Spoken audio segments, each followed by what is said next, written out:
All right. We are the independent 88.5 FM for Southern California and everywhere. My name is Mark or Mookie, if you prefer, and Sunny War is joining us this afternoon. How are things? Uh, kind of boring and weird, I guess. Yeah, right. What are you doing to stay healthy and stay sane? Are you reading books? Are you writing music? Are you seeing anybody outside? Are you going out for walks? Um, I guess the most exciting new thing is frisbee. Oh, really? We're playing frisbee now, me and Aaron, Nice. which I never thought in my life I'd do that. So I guess that's like a sign of like how bad things really are. So are you all masked up when you go outside to toss the frisbee, or at least keeping social distancing? We wear a mask on the way there. Like it's like a park or Yeah, like down the corner from here, yeah, and but we take them off at the park. I feel like I wear a mask more so that other people aren't uncomfortable. yeah. I kind of relate to that as well. I have a little daughter too, and we take walks around the blocks now, or around the block, just to get out of the house for a little bit, and it's just all weird. This is so surreal. I can't even believe it. So you are calling from where? Are you still in the Venice area or somewhere in SoCal? I'm like in Hollywood, Koreatown area, Right. and I live. Um, so I got to tell you, there's a song "Gotta Live It" off of the last record with the Sun that we play on the air like all the time, and we're going to continue to play it probably forever. And there's a bunch of records that people can get their hands on from Sunny War. SunnyWar.com is in fact the website. There's not a whole lot of merch, and I went to go buy a vinyl of the With the Sun record today, and it's out of stock. But I guess people could go to Bandcamp and stuff like that. It's out of stock. Well, I don't know. I don't know much about that. I know there was something going on with records somehow. Like I guess there's like one record pressing place that was in what's called Czechoslovakia or something. Is that right? I don't know. I briefly heard about it when I was drunk, and it was a Yeah, big. I heard something about that too, but I thought it was somewhere in Middle America. But I could be Really, wrong. it was like there was like two places, and now one of them's gone. Yeah, There's some kind of fire. and I think that was even before this whole pandemic. Now, Yeah. business has come to a screeching halt in some respects. So there's this brand new EP that people could get their hands on. Can I Sit With You? We played a track from it on the air just a couple of days ago. Now, are these songs that you were sitting on for quite some time that you decided to record and put out, or are these sort of pandemic related tunes that you just put together and just put it out there rather quickly? Well, I was working on an out. I recorded them before the whole Corona thing, and I was trying to finish a double album. So I had like I would say 18 songs recorded, and we were gonna shop them around. But then it kind of seemed like those songs did work because I guess I think like that. I think pandemically naturally. So like I was kind of thinking of just putting an EP out just because I don't know, like, and then it just seemed like those songs sort of fit the situation in a way. Yeah. Yeah, so it's a 4-song EP available right now. People can get a hold of it on Bandcamp right now, and hopefully it's flying off of the shelves because a lot of businesses have come to a screeching halt, and a lot of artists and performing artists who rely on, I guess, the gig economy, which is a new term that I just heard the other day. A lot of people are out of work, so I imagine there were a bunch of shows that you were looking forward to that aren't happening right now or had to get canceled or postponed. So I've been telling people, man, if you could buy some merch or a record from an artist, it's not much, but a little bit goes a long way. Wouldn't you say? Yeah, Yeah. yeah, because I mean, like my whole year got canceled, so now I think I'm gonna be like delivering food. I have to figure that out, but I don't know. You know, What was the last day job that you had that wasn't music related? I was working for a weed packaging company. Oh, is that right? Wow, that's a thriving industry right there. Yeah, it was like it was downtown, and basically we would just weigh out bud and put it in jars, and then like put the labels on the jars for different dispensaries, and then package it. And I really wish I would have kept that job. I Hmm. actually quit that job because I had a lot of gigs coming up, and I didn't think I would be able to put enough hours in for them to keep me anyway. Right. So now I'm like, wow, I should have kept that job. It's that business and the dispensaries and stuff. They're still open for biz right now, Yeah, which is crazy. And I think they're doing quite well. So you've reading your bio and the stuff that's online about you. It seems like you didn't have an easy upbringing. You bounced around the country quite a bit. You landed yourself in Southern California eventually. And is it safe to say that Los Angeles is home? Can we claim you as our own at this point? I mean, I live here, you know. Right on. It's been said that you spent some time in San Diego. Yeah, a little bit. Yeah, what was Um, your time in San Diego like? Because I lived there for quite some time. I don't. I mean, I don't think it was good for me at that time because I was still squatting, so I was still a street kid. So it's like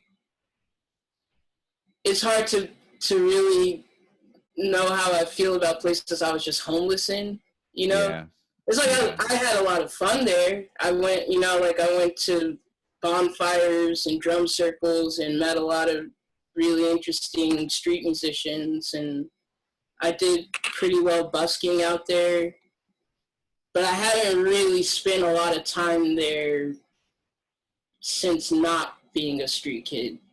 And there's kind of a lot of you can only really socialize with certain kinds of people when you're like living out of a backpack, and right. a lot of discrimination that you can get just for people kind of see you as somebody who's just like a leech off of even if you're busking or something and trying to like Yeah, offer some kind of cultural exchange, you're yeah, mostly just seen as like a nuisance.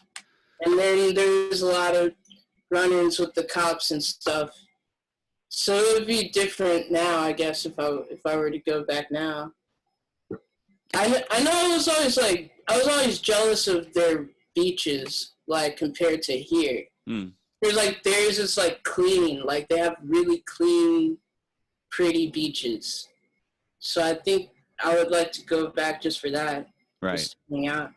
I almost Maybe died there actually. I almost drowned in San Diego because you're kidding me. I was in Ocean Beach and I was sleeping on the cliffs, and I didn't know that the water could come up over the cliff, and it did. And I was asleep, and I ended up in the ocean, and I had to. it was like Oh my goodness. crazy. You still see the news stories about people like falling off of the cliffs all the time, almost every day in OB and stuff like that. Um, so now you're in Southern California. We know that you gained a lot of musical chops in Venice, I guess, busking on the street and stuff like that. Um, was it? What was the transition like between busking to writing your own original songs to saying, you know what, I'm going to go into the studio and I'm going to lay this down in the studio? What was that transition like, and how long did it take to get to that point where you were like, you know what, I'm going to put together a record, or I'm going to record these songs? Well, I guess confusing because I was like, I started recording with my band Anus Kings in high school. Okay. So that, I think we made our first record when we were 15. Okay. And we played like punk shows and like The Smell and like kind of like high school-y type of shows. And then I started busking. I really started busking in high school just to try to make extra money and stuff. And then before I was like always busking. So I made my first solo album called Sheep. I think I was like 18. Yeah. And I just burned CDs of that. So I would sell that when I was busking. And then a little bit later, I met Mark Rush, who he produced my album Worthless, because he had his own personal studio downtown, and he was like, "Hey, do you want to make a record?" But I was always working on songs because I was either thinking they would be used for the punk band, or I would just use them for something. So I think Worthless, I think came out when I was like 20 or something. Yeah. And then there was one more record after that called Red, White, and Blue. And then that one, the production was a little, I wouldn't say it was bad. I would just say it was kind of poppy, and it kind of like didn't sound like live band, even though we recorded it as a live band. Yeah. So then I started thinking more about production and just thinking about recording. Like I had this thing, like I wanted to like, I felt like I made a bad album and I wanted to make another record, and I just wanted to figure out how can I make something I like. Which Right, I still haven't really made anything I really like. So then I had some more songs, maybe when I was like 26 or so, I don't know, and I was trying to find somewhere to record. So Elvis from the band Fiddler, I was kind of recording with him, but then he kept leaving to go on tour, so I couldn't finish it like as fast as I wanted to.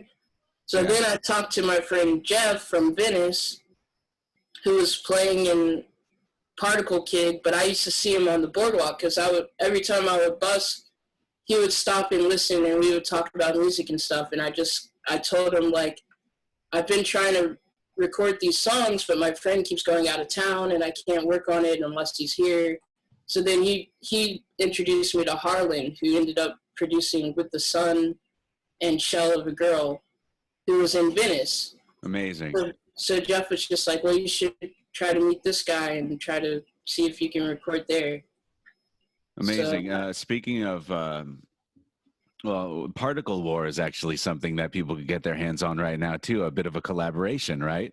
Yeah. And that came out not too long ago.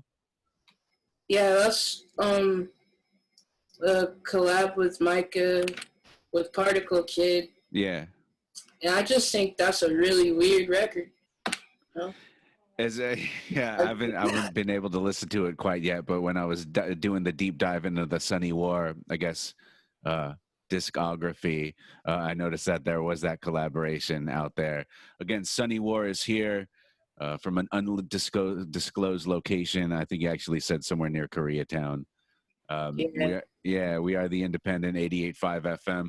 So in your formative years, I guess it's safe to say that you were a punk rocker through and through, as far as just gravitating towards that kind of music. And what were some of the artists in the punk world that made an impression on you at an early age? I like a lot of anarcho stuff. Like I like Crass and I don't know, I guess like Rudimentary Peni, and then just Bad Brains. in Yeah. DC. I like a lot of LA bands too, like Circle Jerks and just like I don't know, a Yeah. lot of surf stuff. Like I like Adolescence and like Right. DI. I still listen to punk rock, but I don't think I ever played punk rock really.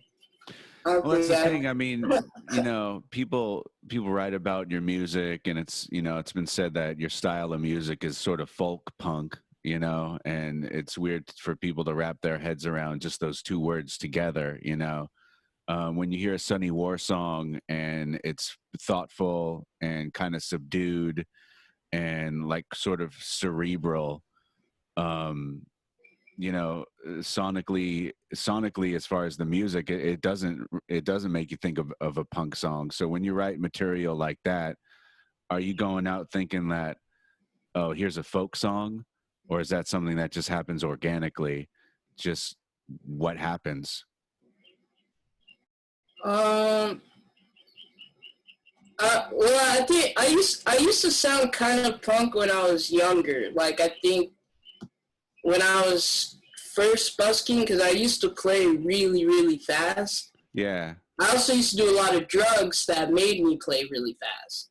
So I think some people some people thought I was like punk because I was just playing fast, but it's like I was just high. Like I don't even know if I really like.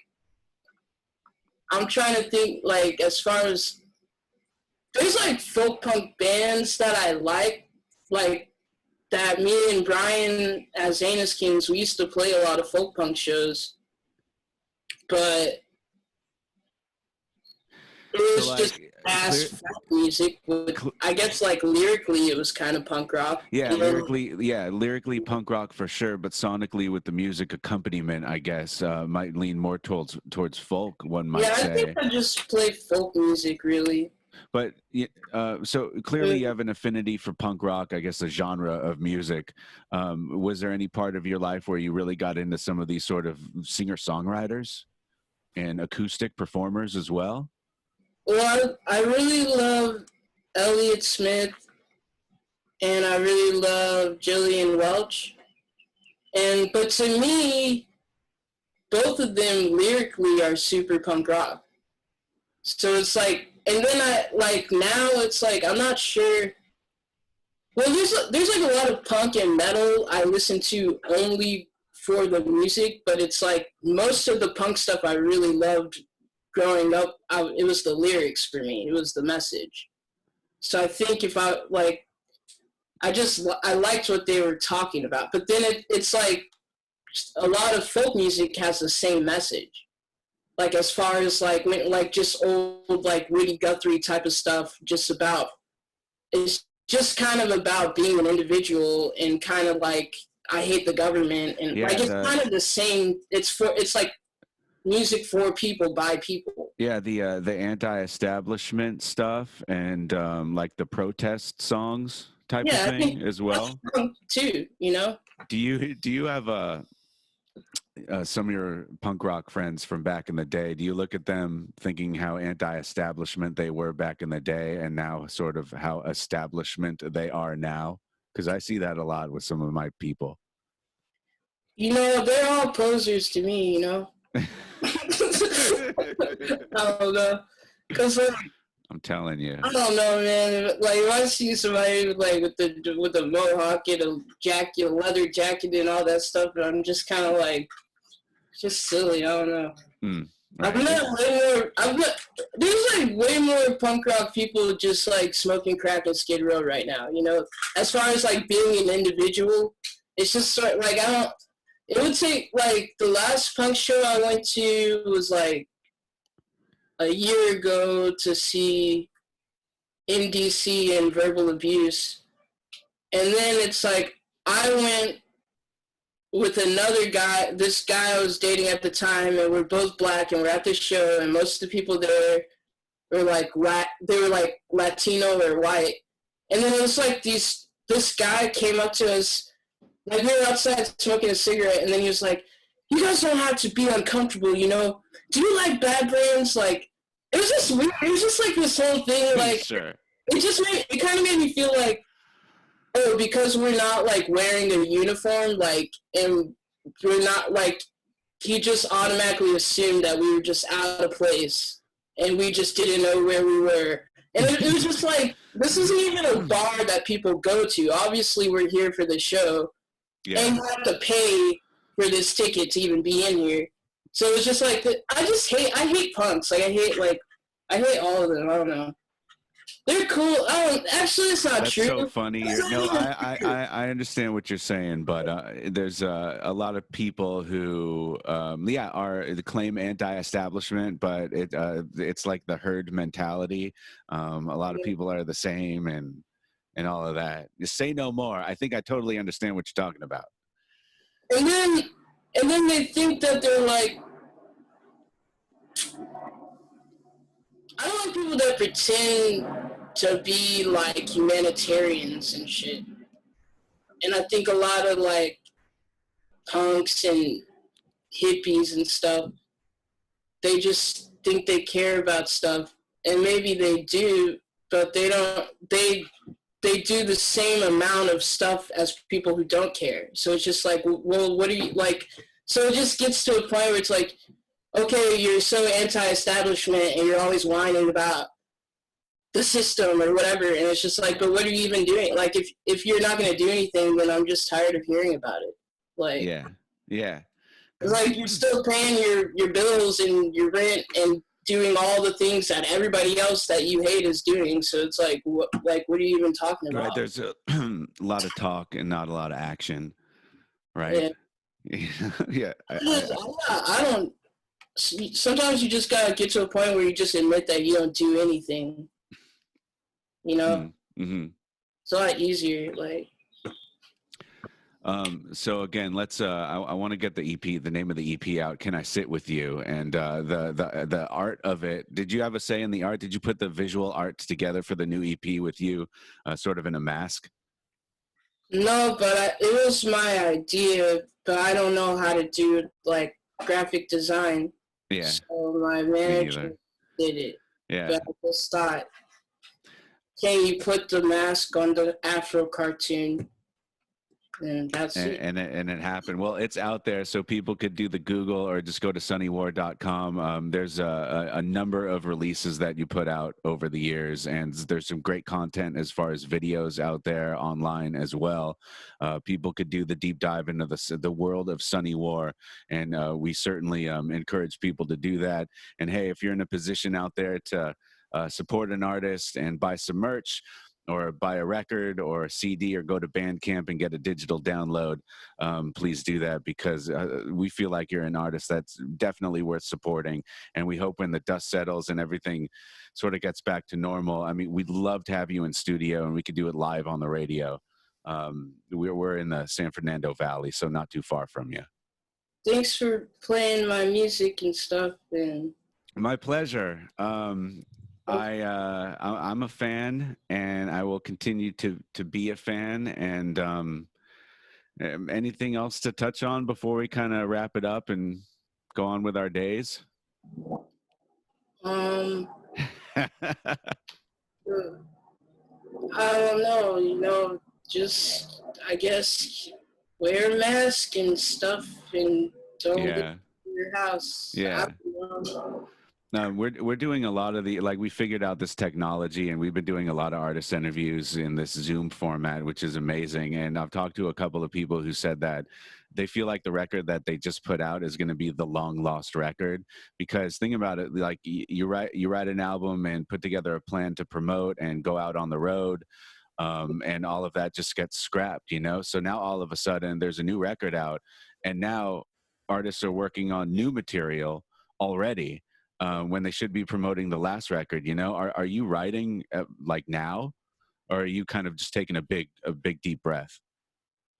Like, I've written 3 songs since the quarantine thing started, and I probably only like one of them as far as something I would really want to release or anything. Yeah. But I still have these 20 other songs that were I guess that was gonna probably come out this year, like a new album.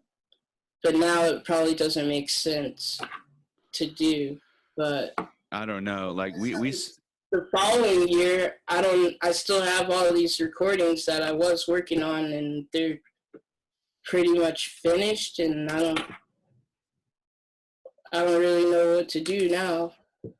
Well, I've seen it a lot, and you've seen it too these days. Like artists are sending stuff out like in piecemeal, if you will, like a song here, a song there, and sort of leaking content that way digitally online. And then all of a sudden, all of those songs come and become like a full length record or an EP or something like that. So if there was a steady stream of Sunny War content being pushed out there, I'm not mad at that. In fact, if that's the only way to get it out there, like we don't want to wait another year for that stuff. That just seems like, I don't know. I feel like it has to be like 10 songs at a time. But I also I'm in a band called War and Pierce with Chris Pierce. Yeah. We have some songs that are coming out. We're gonna put a single out this month, and I think do another one next month. Because we were also working on another album, and we just decided we'll just release one song at a time. That's cool. I'll be paying attention, and if there ever was a Sunny War T-shirt, I'd rock the T-shirt. Oh, I have T-shirts. Do you? Yeah, I could send you a T-shirt. No, you don't have to do. Well, I'll pay for it. I'll pay for it for sure. Actually, who turned me on to the new EP was a guy named Graham McCrae, who's a good radio plugger, radio promoter. I don't know if you have a good relationship with Graham, but he's the one who initially sent me the details on the new EP, and I was like, "Oh, can we please talk to Sunny War?" And he put it together. So maybe I'll go through him. I have a online relationship with him. Right on. Yeah, he's a good guy. We've been to shows together in the past. Are there any favorite venues around Los Angeles that you miss going to? I miss going to Gold Diggers Bar because that's like right by where I live, and I also used to go to La Cita Bar and the 5-Star Bar. Right on. But I mean, who knows? Because I heard that the Troubadour doesn't think that they're gonna make it. Yeah, I heard that too. And like the record store Amoeba in Hollywood had to close their doors sort of prematurely. We always knew that they were moving down the road, but they kind of called it quits earlier. Yeah, it breaks your heart to see venues like that. Not only that, the bartenders and the security people, and of course the performing artists, it's all really tough. I did see somewhere that Mayor Garcetti has these grants available for performing artists, and you could probably apply for a grant, up to like $1,200, which isn't a whole lot, but it could help. And yeah, I applied for one that I got. But other people sent me different links of different ones that I have to do.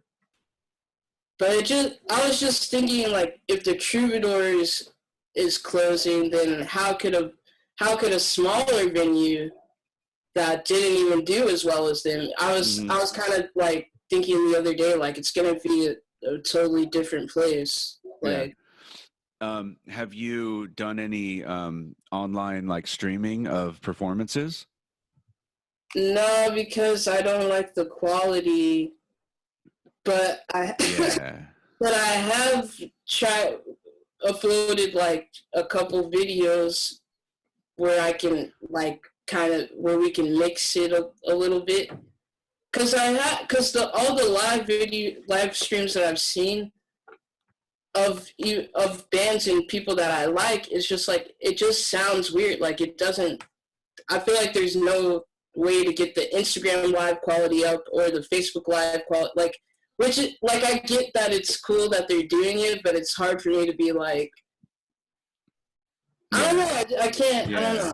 I don't know. Maybe somebody in your circle knows technology more than I do or you do. Our radio station engineer hooked us up with like microphones and like the tiniest mixing board. It's like the tiniest thing, you know, and it sounds legit. So I know that there's got to be a way, but I totally understand what you're talking about. Like you'll see stuff on Instagram and like, yeah, the I'm, quality is not good. I'm just gonna go live. Like I don't care how it sounds. um, well, listen, we feel like you're a class act and certainly a talented songwriter with a lot to say. I'll be following you for years to come, and we'll definitely keep supporting you as much as I can, and the radio station. And check it out at your leisure. It's 885fm.org. All right. I think you would like what we're doing. It's also 88.5 FM on the radio, and we have an app and everything. So I don't know if you've listened to us. We're not an NPR affiliate like KCRW or anything like that. We don't do NPR news. We're just music 24/7, and we feel like we're doing some good things. I have listened to that station. Right on. Cool. So, yeah, I think I'm gonna put it on right now. All right. Sunny War, thank you so much. We'll talk to you real soon, God willing, and see you soon. All right. Thanks for having me. Appreciate it. All right. My pleasure. Have a great afternoon. You too. All right. Bye.